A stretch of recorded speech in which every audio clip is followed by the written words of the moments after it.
రాష్ట్రంలో చల్లబడ్డ వాతావరణం, ఇంకో 2 రోజులు వానలొచ్చే అవకాశం.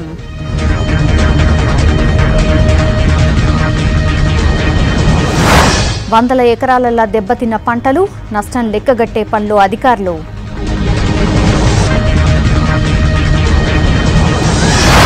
ఊర్లల్లో ఐటీ కంపెనీలకు ప్రోత్సాహం, రాయితీలతో పాలసీ తెచ్చిన సర్కార్.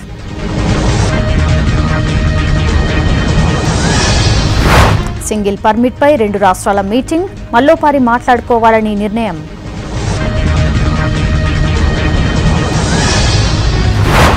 ఎల్లుండి ఎంసెట్కు ఏర్పాట్లు పూర్తి, లేటుగా రావద్దన్న అధికారులు.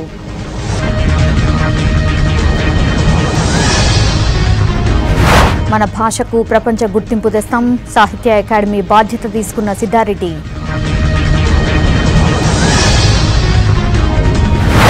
ఏపీ సమస్యల మీద మోడీతో జగన్ భేటీ, రాష్ట్రపతి ఎన్నికల్లో ఎన్డీఏకి మద్దతు. ప్రమాదంలో మంత్రి నారాయణ కొడుకు మృతి, రేపు నెల్లూరులో అంత్యక్రియలు.